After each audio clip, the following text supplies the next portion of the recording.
by the U.S. Office of the Director of National Intelligence. North Korea would bolster its defenses against the United States and consider restarting all temporally suspended activities, state media KCNA reported Thursday, an apparent reference to a self-imposed moratorium on testing its nuclear weapons and long-range missiles. Tension has been rising over a recent series of North Korean missile tests. A U.S. push for fresh sanctions was followed by heated reaction from Pyongyang, raising the specter of a return to the period of so-called fire and fury threats of 2017.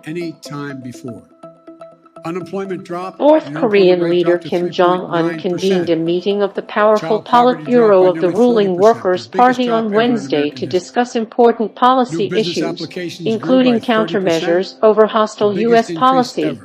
The official KCNA news agency said the Politburo ordered a reconsideration of trust-building measures and promptly examining the issue of restarting all temporally suspended activities, while calling for immediately bolstering more powerful physical means, KCNA said.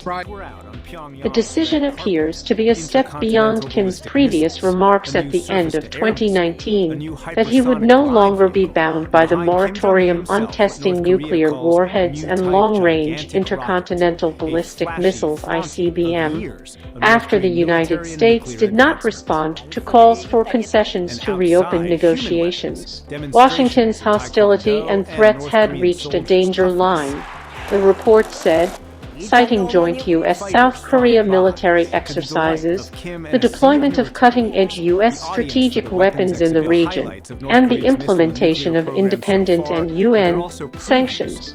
We should make more thorough preparation for a long-term confrontation with the U.S. imperialists, the Politburo concluded. North Korea's warning came hours before the United Nations Security Council was due to convene a closed-door meeting on Thursday to discuss the recent missile tests, at the request of the United States and several other countries. The U.S. State Department and White House did not immediately respond to a request for comment. President Joe Biden made no mention of North Korea during a nearly 2-hour news conference on Wednesday held to mark his first year in office.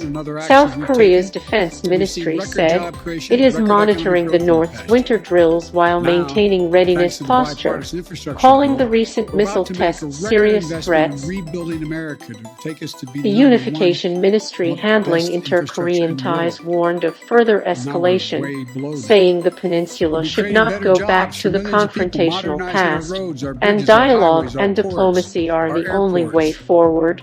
After test firing a ballistic missile capable of striking the U.S. mainland in 2017, North Korea launched a flurry of diplomacy and has not tested its ICBM or nuclear weapons since. But it began testing a range of new short-range ballistic missiles (SRBM) after denuclearization talks stalled and slipped back into a standoff following a failed summit in 2019. Pyongyang has defended the missile launches as its sovereign right to self-defense and accused Washington of applying double standards over weapons tests. On Monday, North Korea conducted its fourth missile test this year, following 2 launches of hypersonic missiles capable of high speed and maneuvering after liftoff, and another one involving a railway-borne missile system. The unusually rapid pace of launches prompted U.S. condemnation and a push for new UN sanctions, and Pyongyang threatened stronger actions. Over the weapons test, Japan and South Korea have expressed regret. The Biden administration needs to lead more concerted, high-level international efforts to restart negotiations on step-for-step actions toward peace and denuclearization, said Darryl Kimball, executive director of the Arms Control Association in Washington. The North Korean nuclear and missile problem has not disappeared and will only grow worse in the absence of active, serious diplomacy, he said. The UN Security Council to blacklist several North Korean individuals and entities. It also repeated calls for Pyongyang to return to talks aimed at reducing tensions. The United States persuaded North Korea to surrender its arsenal of nuclear weapons and ballistic missiles. Pyongyang is